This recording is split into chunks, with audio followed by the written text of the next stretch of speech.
চলে এসছে। একদম একদম।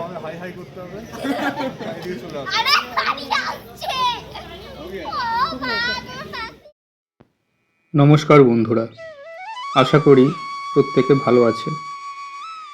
এ বছরই শুরুর দিকে আমরা রওনা হয়েছিলাম দেওঘরের উদ্দেশ্যে। এর আগে দেওঘর নামটি শুধু কানেই শুনেছি, আর পড়েছিলাম সেই ছোটবেলায় একটি গল্পে, শরৎ চাটুর্যের লেখা দেওঘরের স্মৃতিতে। তাই যখন দেওঘরের মাটিতে পা দিলাম, প্রথমেই চললাম বাবা বৈদ্যনাথকে দর্শন করতে। আমরা এসেছিলাম জনশতাব্দী ট্রেনে। দেওঘর ঢুকতে ঢুকতে আমাদের সন্ধে 8টা বেজে গিয়েছিল।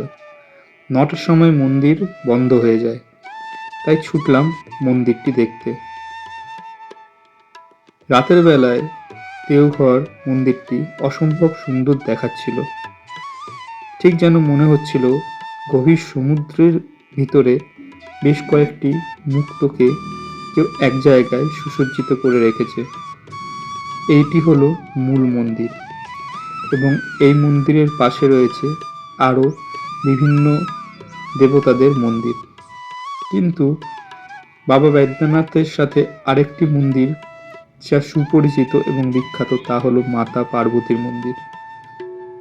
বাবা বৈদ্যনাথ থেকে ধাগা বা সুতো বা কাপড় যাই বলবেন, সেটি বাবার মন্দিরের মাথা থেকে সোজা চলে যায় মা পার্বতী মন্দিরের মাথায়, এবং এভাবেই বাবা এবং মা এই দেওঘরে একই সাথে বিরাজ করেন। যেহেতু রাতের বেলায় মন্দিরের মূল গর্ভগৃহে প্রবেশ করা যায় না, তাই আমরা একদম সকালে, বলতে পারেন ভোরবেলাতেই বেরিয়ে পড়লাম বাবা বৈদ্যনাথ দর্শন করার জন্যে। ঠান্ডা জমিয়ে পড়েছিল। আমরা কোনো রকমে স্নান সেরে বেরিয়ে পড়লাম রাস্তায়। তখনও সূর্যের আলো ফোটেনি। আমাদের পান্ডা আগে থেকেই ঠিক করা ছিল, তাই সকালে উঠেই আমাদের মূল যে মন্দিরে পুজো দেওয়া, সেই পর্ব সরাসরি শুরু হয়ে গেল। পান্ডা যেরকম দেখতে পাচ্ছেন মুখ দিয়ে ধোয়া বেরোচ্ছে। ভোর আমরা বেরিয়ে গেছি বাবার মাথায় জল ঢালতে। এই যে আমার সাথে আমার ভাগ্নে, দিদি, পিউ, রুদ্র। রুদ্র তাকায় করে দিকে। হ্যাঁ, এই যে রুদ্র। ओम त्र्यंबकं जयामहे सुगन्धिं पुष्टिवर्धनम् उर्वारुकं वन्दनान् नित्यं पुष्पं তোকে তো পুরো রাবণ লাগছে রে। लक्ष्मी वसते सर्वदा ओम चंदन पुष्पं पापनाशमावलिष्यं लक्ष्मी वसते सर्वदा आयुष्मान दीर्घायुमान बाबू ओम चंदन पुष्पं पापनाशमावलिष्यं लक्ष्मी वसते सर्वदा आयुष्मान दीर्घायुमान।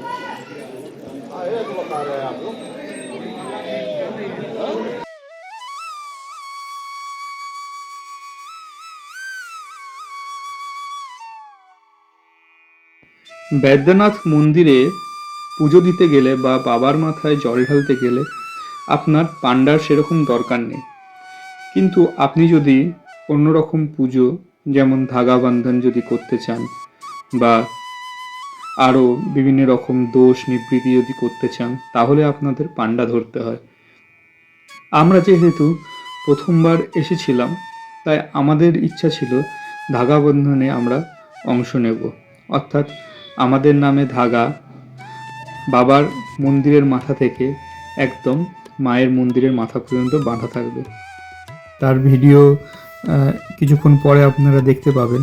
এখন আমরা যাচ্ছি মহাদেবের মাথায় জল ঢালতে। রুদ্র হাতে একটা বোতল নিয়েছে শুধু, আর আমাদের হাতে বোতল, মানে গঙ্গা জলের বোতল, ডালা সব কিছুই আছে। এই যে লাইন দেখছেন, এই লাইন ধরে আস্তে আস্তে আমরা মূল মন্দিরের দিকে এগিয়ে যাব। আর বাইরে মাইকিংয়ে বারবার বলে দেওয়া হচ্ছে যে পকেট মার থেকে সাবধান। তো ঠিক আছে, সাবধান তো আছি, কিন্তু যখন ঈশ্বরের আরাধনা করতে এখানে এসেছি বা মহাদেবের দ্বাদশ জ্যোতির্লিঙ্গের অন্যতম জ্যোতির্লিঙ্গ বাবা বৈদ্যনাথের দর্শন করতে আমরা এখানে এসেছি, তখন কি গেল কি থাকলো বা নিজেকে সবসময় একটু সাবধান রাখতে ঠিক মন চায় না। আসলে এটা তো আর দুর্গাপুজোর প্যান্ডেল দেখতে আসা নয়। গর্ভগৃহের ভিতরে ফোন অ্যালাউ ছিল না, তাই ছবি তুলতে পারিনি। আপনাদের জন্য বাবা বৈদ্যনাথের একটি ছবির ব্যবস্থা করে রাখলাম। ধাগা বন্ধন যেটা বলছিলাম, সেটা আমাদের পান্ডা শুরু করে দিয়েছেন। প্রথমে দিদি ধাগাটি বাঁধা হলো এবং এরপর আমাদের ধাগা বন্ধনটি শুরু হবে। এই যে দেখতে পাচ্ছেন পান্ডা কিভাবে কি পদ্ধতিতে এটি করছে।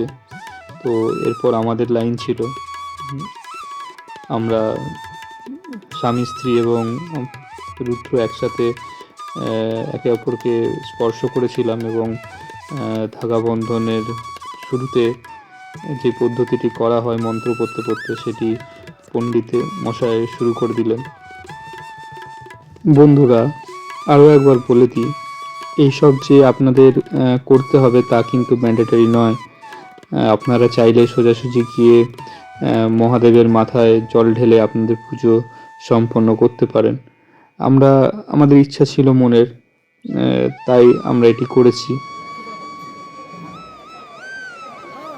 এখন আপনারা যেটা দেখছেন সেটা হলো এক মন্দিরে ধাগা বাঁধা কমপ্লিট করে পান্ডারা অন্য মন্দিরে দিকে এগিয়ে যাচ্ছে, অর্থাৎ মহাদেবের মন্দিরে মানে বাবা বৈদ্যনাথের মন্দিরে ধাগাটি বেঁধে মা পার্বতীর মন্দিরের দিকে ধাগাটি এবার নিয়ে যাচ্ছে বাঁধার জন্য। আমাদের ধাগাটি বৈদ্যনাথ মন্দিরের চূড়ায় বাঁধার পর এবার আমাদেরকে দিয়ে দেওয়া হচ্ছে। আমাদের এটি নিয়ে পার্বতী মন্দিরের দিকে যেতে হবে এবং সেটি আবার কোনো এক পান্ডা নিয়ে গিয়ে এই ধাগাটি মা পার্বতী মন্দিরের চূড়াটির সাথে বেঁধে দেবে।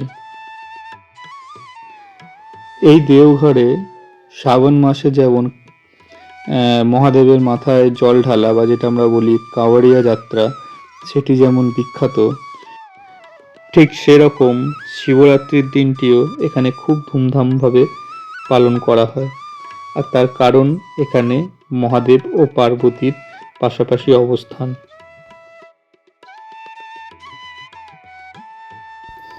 আমাদের পূজা প্রায় শেষের দিকে, এরপর আর কিছু রিচুয়ালস বাকি আছে, যেমন এই যে ধাগাটি এক মন্দির থেকে অন্য মন্দিরে বাঁধা হয়েছে তার কিছুটা অংশ পণ্ডিতজি আমাদের হাতে পরে বেঁধে দেবেন।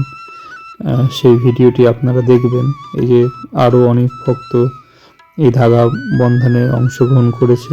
এছাড়াও আরও বিভিন্ন রিচুয়ালস আছে মন্দিরের চারিপাশে হয়, সেসব সম্বন্ধে জানতে গেলে তো মনে হয় আমাকে এখানে আরও দিন সাতেক থাকতে হবে, তো তা সম্ভব না।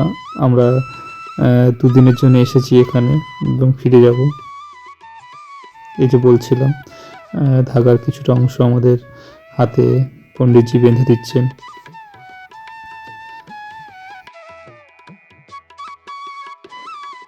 আমরা অক্টোবরে গিয়েছিলাম বেনারস বাবা বিশ্বনাথ দর্শন করতে এবং তার প্রায় 4-5 মাস পরেই আমরা আবার চলে এলাম এখানে মানে বাবা বৈদ্যনাথে, বাবাকে দর্শন করলাম। তো নিজেকে খুব ভাগ্যবান মনে হচ্ছিল যে এরকম মাত্র 4-5 মাসের ব্যবধানে দুটি বিখ্যাত জ্যোতির্লিঙ্গ আমাদের দর্শন হয়ে গেল।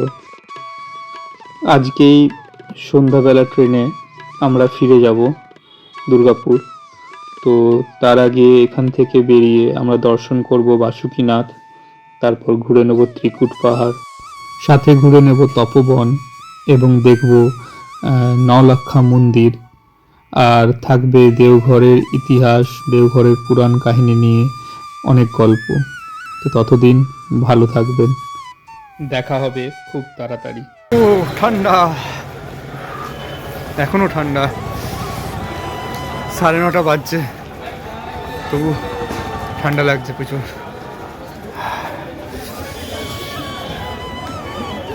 পিছনে রুদ্র আর রুদ্রর মা আসছে। দিদিরা এগিয়ে গেছে। ঠান্ডাটা হঠাৎ করে পড়ে গেছে, এখানকার লোকজনও বলছে হঠাৎ করে ঠান্ডাটা পড়ে গেছে।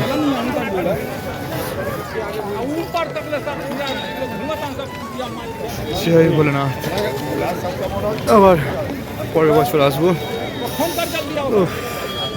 জয় ভোলেনাথ।